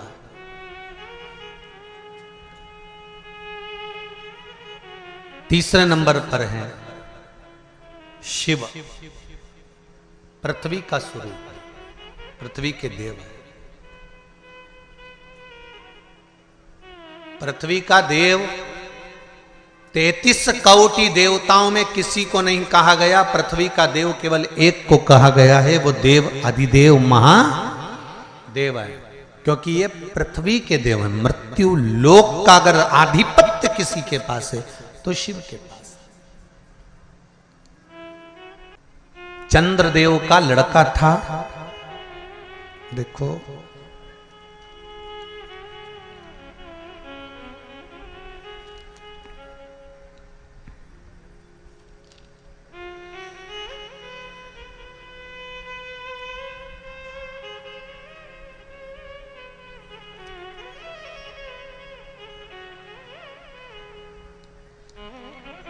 चंद्रदेव का लड़का था वर्चा। क्या नाम था? जम के बोलिए जरा। वर्चा। सुंदर प्रसंग है शिव पंचायत, शिव महापुराण का। जब संसार के हित के लिए, संपूर्ण विश्व कल्याण के लिए ब्रह्मा जी ने 33 कोटि देवताओं को बुलाया, और बुलाकर ब्रह्मदेव ने कहा कि हे देवताओं, मृत्यु लोक में द्वापर में भगवान कृष्ण, भगवान विष्णु कृष्ण के रूप में अवतरित होने जा रहे हैं। सारे देवता अपने अपने पुत्रों के साथ में, अपनी अपनी पुत्रियों के साथ में, पुत्र वधुओं के साथ में, धर्म पत्नियों के साथ में, 33 कोटि देवता द्वापर में रूप रख रख कर, आप भी जन्म लो, आप भी प्रकट हो, क्योंकि भगवान कृष्ण। सारे देवता जाने लगे, पर चंद्रदेव ने मना कर दिया। चंद्रदेव बोले कि मैं तो चले जाऊंगा, मना नहीं है, अगर आप कहते हो तो मैं चले जाऊंगा, मैं जाकर रूप रख लूंगा और भगवान कृष्ण की सेवा में लग जाऊंगा। पर मेरा बेटा वर्चा, चंद्रदेव कहते मेरा पुत्र वर्चा नीचे नहीं जाएगा।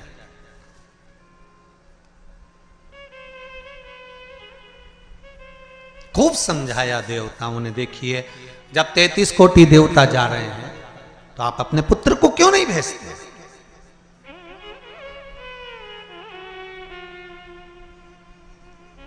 शिव महापुराण की कथा एक बड़ा सुंदर बात कह रही है।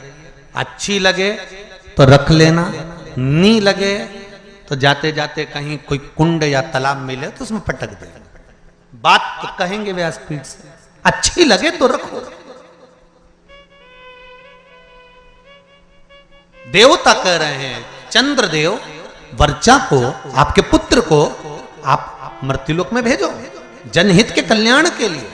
जब राष्ट्र हित की बात आए, जनहित की बात आए, धर्म की बात आए, सनातनियों की बात आए, देव और धर्म की बात आए, तो हर माता पिता को चाहिए कि अपने घर के बच्चों को सबसे पहली सीख ये दी जाए कि धर्म का जब मामला हो, सनातनियों का जब मामला हो, जब राष्ट्र सेवा का मामला हो, तो सामने जाकर खड़े हो जाओ, आगे जाकर खड़े हो जाओ। यह हर एक बच्चे को सीख देना चाहिए।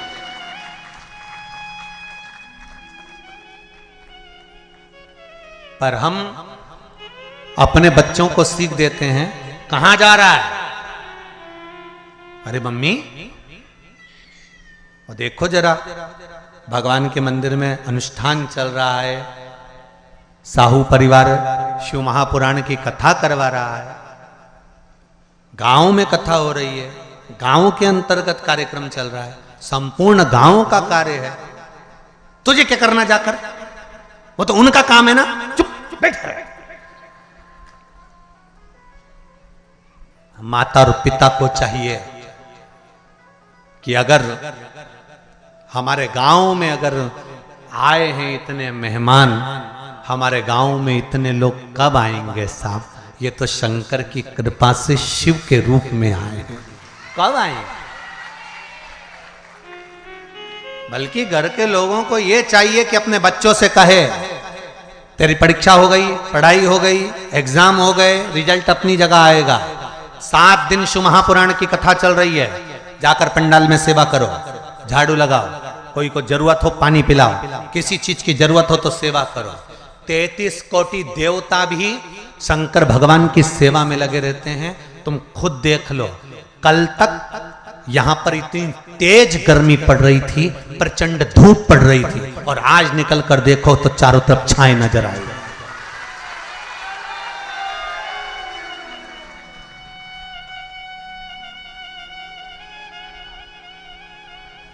कार्यकर्ता कह रहे थे, गुरुजी इतनी गर्मी, इतनी गर्मी, इतनी गर्मी, इतनी गर्मी कि कपड़े तक पसीने में नहा रहे हैं। अब बोलो, गर्मी किस किस को लग रही है आज? जम के तो बोलो जरा, लग रही कहीं? सूर्य नारायण भगवान को भी शंकर जी ने कह दिया, जरा छाता लगा ले थोड़ी देर के लिए, 3 घंटा कथा चल रही है। ये शिव कृपा। और पूरे पंडाल में 2 बजे कथा चालू हुई है, और 2 बजे से लेकर अभी जो भी टाइम हो 4:30 बजने वाली है, और उतनी देर में तुम देख लो पूरी जगह छांव ऐसी, सब दूर धूप पड़ रही है, और यहाँ पूरे पंडाल के आसपास ऐसा लग रहा है जैसे भगवान खुद हवा कर रहा, खुद कृपा कर रहा। तो ये शिव कृपा नहीं तो और क्या है? शिव दया नहीं तो और क्या है?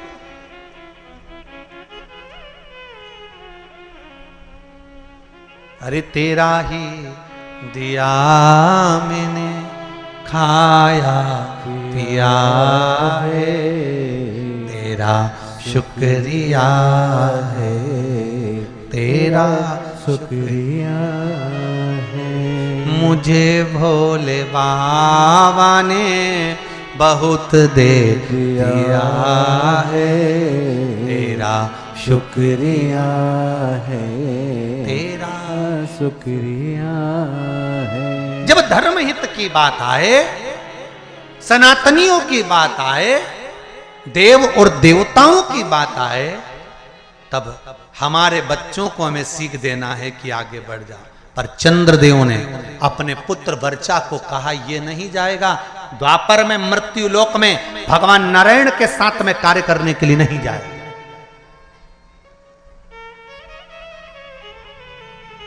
वर्चा को सूचना मिली, वर्चा को खबर मिली। कई लोगों के मन में एक प्रश्न आता है, भगवान कृष्ण पांडवों के साथ थे,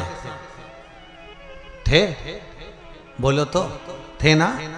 भगवान कृष्ण अगर पांडवों के साथ थे, भगवान कृष्ण को मालूम था अभिमन्यु चक्रव्यूह में फंस चुका है, भगवान कृष्ण चाहते सुदर्शन उठा के अभिमन्यु को बचा सकते थे।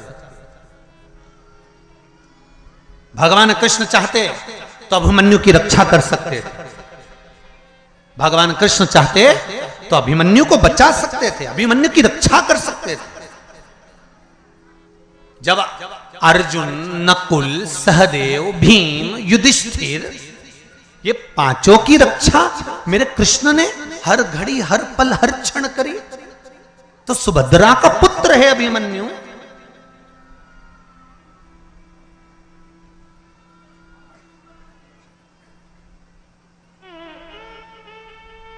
अर्जुन का पुत्र है अभिमन्यु, तो फिर अभिमन्यु की रक्षा क्यों नहीं करी? क्या भगवान कृष्ण को नहीं मालूम था कि ये मरने वाला है? क्या भगवान कृष्ण को नहीं ज्ञात था कि ये मरने वाला है? उसकी कथा है ये। चंद्रदेव ने कह दिया था मैं मेरे बेटे को नहीं भेजूंगा।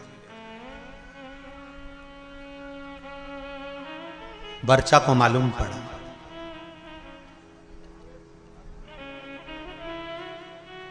और वर्चा को मालूम पड़ा कि मेरे पिता चंद्रदेव ने मना कर दिया है जनहित के कार्य के लिए, देवहित के कार्य के लिए। क्यों? क्योंकि पुत्र का मोह नहीं छूट रहा, पुत्र आसक्ति नहीं छूट रही।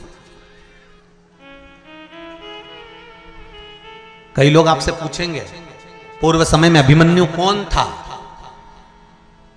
जिसकी रक्षा मेरे कृष्ण ने नहीं करी? पांडवों की रक्षा करी पर अभिमन्यु की रक्षा नहीं करी। लोग आपसे प्रश्न करेंगे, आपको उत्तर देना पड़ेगा। घर के छोटे बच्चे पूछेंगे मम्मी चक्रव्यूह में अभिमन्यु पड़ा था, महाभारत देखकर कहेंगे जब भगवान कृष्ण पांडवों के साथ थे तो अभिमन्यु की रक्षा क्यों नहीं करी? तो आपको बताना पड़ेगा कि अभिमन्यु पूर्व समय में चंद्र का पुत्र वर्चा था और इसकी रक्षा क्यों नहीं करी, वो भी कथा वर्णन कर रही है।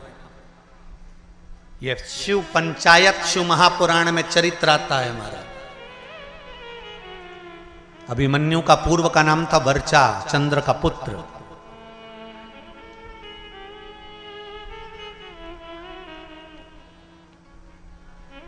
क्या कमी पड़ गई थी, क्यों नहीं करी? वर्चा को मालूम पड़ा कि मेरे पिता ने मुझे मना कर दिया, मेरे पिता ने कह दिया कि मृत्यु लोक में मेरा पुत्र वर्चा नहीं जाएगा, क्योंकि पुत्र आसक्ति, पुत्र मोह, पुत्र का स्नेह बड़ा प्रबल हो। पुत्र का मोही तो था जो धृतराष्ट्र का पूरा वंश डूब गया। अगर पुत्र मोह में धृतराष्ट्र नहीं पड़ता ना तो बच जाता पूरा परिवार, पूरा परिवार बच जाता। पर माताओं और भाई जितने लोग कथा सुन रहे हैं, आपसे निवेदन है इतना पुत्र मोह मत पालना कि तुम्हारी औलाद ही तुमको नष्ट कर दे, तुम्हें बर्बाद कर दे। ऐसा पुत्र मोह मत पालना।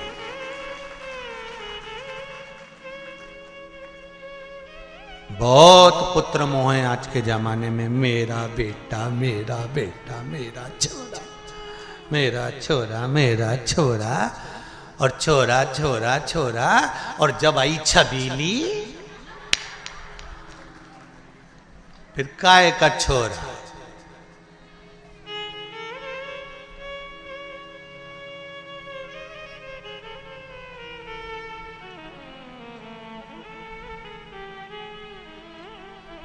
फिर तो छोरा छबीली के नेन पे चले। छबीली एक बार घूर के देख लेनी,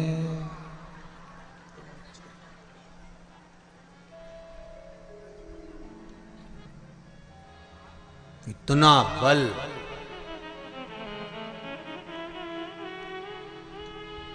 इतनी बार घर से निकलता था, कभी मम्मी से कहकर नहीं जाता था कि मैं यहाँ जा रहा हूँ। जिस दिन से शादी हुई घरवाड़ी के 50,000 के जाना पड़ता है कि मैं यहाँ जा रहा हूँ। अब तुम सोच लो कितना बदलाव आया ब्याह के बाद, शादी के बाद। पहले जाता था तो मम्मी से कहकर नहीं जाता था कि मैं यहाँ जा रहा हूँ, मैं आ रहा हूँ, मैं ये करने जा रहा हूँ। अब शादी होने के बाद अगर घर से जाता है ना तो पहले उसको बताना पड़ता है, नहीं तो 50,000 फोन लगा के पूछ लेती है कहाँ हो।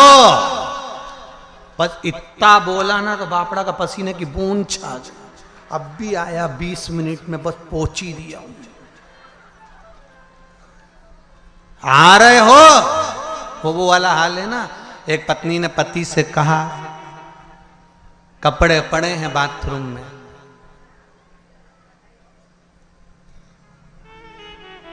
धो देना, नहीं तो मैं धो दूंगी। अब समझदार पति था, समझ गया अगर कपड़े नहीं धोए तो ये अपने को, मतलब एक ही लाइन बोली उसने जगदम्बा ने, बाथरूम में कपड़े पड़े हैं धो देना, नहीं तो मैं धो दूंगी। अब उतने में समझदार पति समझ गया कि अपन को धोना जरूरी है, नहीं तो ये अपने को धो देगा। तो बेचारा नहाया बाद में, पहले वाने कपड़े ही धोया क्योंकि उसको मालूम था नहीं तो अपने धो देगी दारू। तो ये निवेदन है आप सबसे। बच्चों को वर्चा ने कहा अपने पिता चंद्र से कि आप पुत्र मोह में पड़े हो, पुत्र मोह की आसक्ति है आप।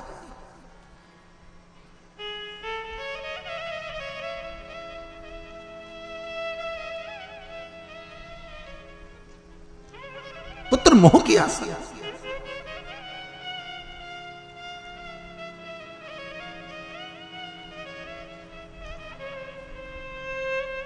बेटा मैं नहीं चाहता कि मृत्यु लोक में तुम द्वापर में भगवान विष्णु के साथ नीचे लीला करने के लिए जाओ, क्योंकि नीचे मैं जानता हूं युद्ध होने वाला है और युद्ध होगा और सब समाप्त होगा। वर्चा ने कहा चंद्रदेव से, पिताजी 2 क्षण भी अगर भगवान का साथ मिलता है ना तो उससे बढ़कर कोई कृपा नहीं हो सकती। जब रावण मरा था तो मंदोदरी सिर पटक पटक कर रो रही थी, रावण की धर्म पत्नी मंदोदरी।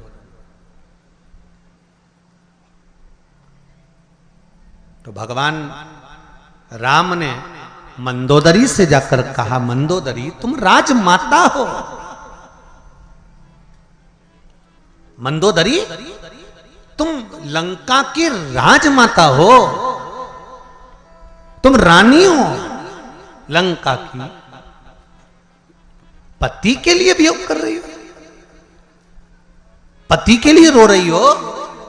मंदोदरी कहती है कौन कहता है कि मैं पति के लिए रो रही हूं। मंदोदरी कहती है क्या आप मुझे अज्ञानी समझते हो। मंदोदरी राम जी से कहती है क्या मुझे आप अज्ञानी समझते हो। भगवान ने पूछा क्यों। मंदोदरी कहती है यह अज्ञानता की बात है कि किसी के मरने पर रोया जाए। आया है सो जाएगा राजा रंक फकीर, एक सिंहासन चढ़ गया दूसरा गया बंद जंजीर। ये तो संसार सागर है, जो आया है उसको जाना है।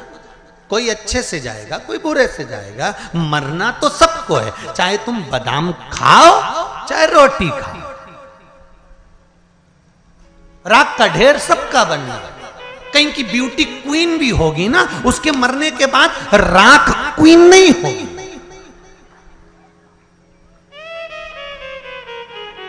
कहीं का बोल्ड भी होगा ना, बॉडी शॉडी बनाकर रखा होगा, खूब ढल्ले सल्ले बनाकर रखा होगा, खूब जोरदार बॉडी शॉडी बनाकर रखा होगा, खूब जोरदार उसने शरीर बनाकर रखा होगा, तो मरेगा तो भी राख का ढेर होगा। वो राख के ढेर में बॉडी नजर नहीं आएगी। और 4 घंटे तुम अगर मेकअप भी करोगे ना तो मरने के बाद मेकअप ढेर में नहीं दिखाएगा। तो बादाम खाओगे तो भी मरोगे, नहीं खाओगे तो भी मरोगे, रोटी खाओगे तो भी मरोगे, नहीं खाओगे तो भी मरोगे। तो ये अंदाजे में मत रहना कि मृत्यु तुम्हारा चेहरा देखकर तुम्हें 2-4-8 दिन और ज्यादा दे देगी। यमराज से किसी की रिश्तेदारी थोड़ी ना कि तुम जोरदार, बहुत जोरदार श्रृंगार मिंगार करके रहो, 2 घंटा तक पेंसिल लाइन खींचो, डब्बा भरो, फिर खजूर वाली चोटी करो, न जोरदार तैयार मैयार होके रहो। तो तुम सोचो कि यमराज आएगा तो मैं तो उससे कह दूंगी न बाजू वाली के ले जा, न मेरे को छोड़ जाओ। तो यमराज कहीं तुम्हारा काका जी लगे तो छोड़ जाएगा। इस अंदाजे में मत रहना रही हो छत्तीसगढ़ वाली। सुन लो ओ बमलेश्वरियों देवियों, अच्छे से सुन लेना, इस अंदाजे में मत रहना। तो वर्चा ने कहा पिताजी तुम्हारा ये मोह ये ठीक नहीं है। अगर ये मोह ठीक नहीं, ये आसक्ति पुत्र के प्रति ये ठीक नहीं है, ये मोह ठीक नहीं है। कहा, समझाया, भले थोड़े क्षण के लिए, कुछ देर के लिए मुझे भगवान विष्णु का संग मिले, उनका सानिध्य मिले,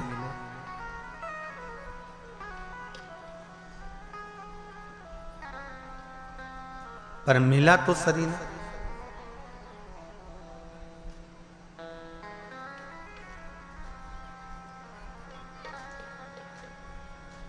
कुछ देर का सानिध्य अगर हमको अच्छा मिल रहा है, कुछ देर का सानिध्य,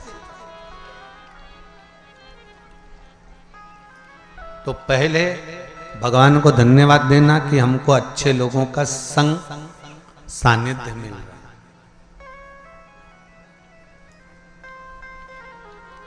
वर्चा ने कहा, चंद्रदेव के पुत्र बोले, आप चाहते हो कि मैं आपके करीब में रहूं, पर मैं चाहता हूं कि अगर मेरे नारायण भगवान विष्णु कृष्ण अवतार लेकर जा रहे हैं, लेने जा रहे हैं, तो मैं 2 क्षण उनका सानिध्य प्राप्त करूं, भले 2 क्षण के लिए जाऊं, पर जाऊं।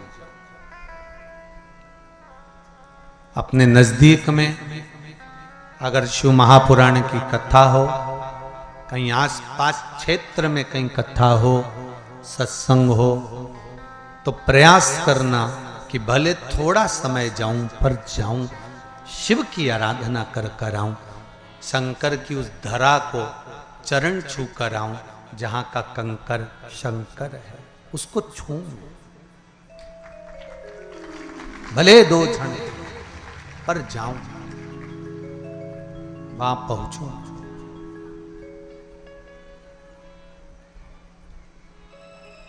अविरल भक्ति को मैं प्राप्त करूं।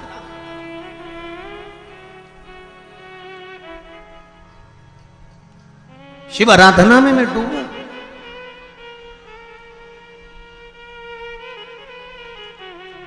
वर्चा, मुझे जाना है, पर पुत्र मैं तुझे भेजने से पहले देवताओं से बात करूंगा।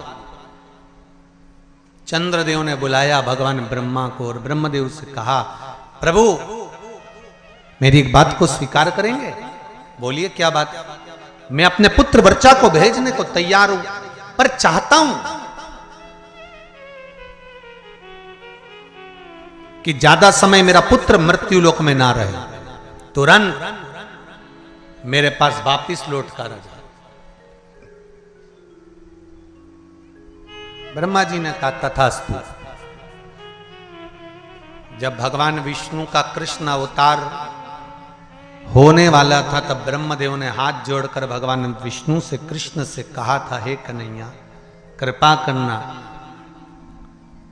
आप अर्जुन को, नकुल को, सहदेव को, भीम को, युधिष्ठिर को, और भी जितने जितने हैं इनको बचा लेना, पर चंद्र का पुत्र वर्चा जो अभिमन्यु बनकर जन्म लेगा इसको मत बचाना, क्योंकि इसके प्राण छूटेंगे, ये तुरंत अपने पिता के पास चले जाए। कई लोगों ने प्रश्न खड़े करे, भगवान कृष्ण सबको बचा सकते थे तो इनको क्यों? एक प्रश्न और आता है, कई लोग प्रश्न खड़े करते हैं कि केदारनाथ जी में त्रासदी मची थी ने इतने मर गए थे, भगवान अगर थे तो भगवान ने क्यों नहीं बचाया? तुम्हारा जब जन्म होता है ऊपर लिखा पड़ी होती है कितने समय के लिए जाना चाहते हो, सील ठप्पे ऊपर से लगे होते हैं, नीचे नहीं। जब अभिमन्यु जन्म ले रहा है तो वर्चा स्वयं चंद्रदेव करेंगे, मेरा पुत्र मुझे शीघ्र चाहिए।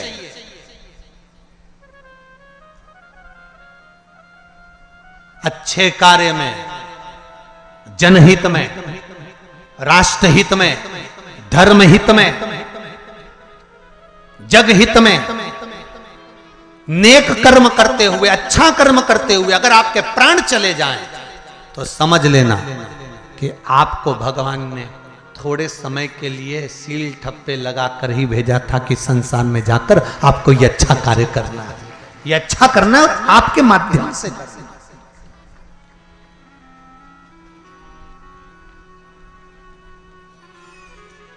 जाओ आप ये कर्म करो। वर्चा अभिमन्यु बनकर जन्मे, आए, कर्म करा, स्वयं भगवान कृष्ण को ध्यान में था कि अभिमन्यु को घेर लिया गया है, इसको छुड़ाना चाहिए, पर नहीं छुड़ाया। अर्जुन ने कहा मेरा पुत्र मर रहा था और आपने बचाया नहीं। भगवान के कैसे बचाऊं, क्योंकि ऊपर से लिखा पढ़ी कर कर आया था कि मैं थोड़े समय के लिए जाऊंगा, थोड़े समय के लिए जाऊंगा और जाकर ये कार्य करूंगा। तो फिर थोड़े समय के लिए आया, लिखा है, जो समय लिखा है वो लिखा है। महाराज, जैसे शिव महापुराण की कथा में देवराज की कथा आती है कि देवराज आया, शिव के मंदिर तक गया, अंत में प्राणों को त्यागे और शिव धाम में चले गया। चंचुला देवी का प्रसंग आता है, जो बिंदुक प्रेत योनि में पड़ जाता है और चंचुला देवी शिव का स्मरण करती है। काशी में नंदन वन में घूमती घूमती प्राणों को त्याग देती है और कैलाश धाम मिल जाता है।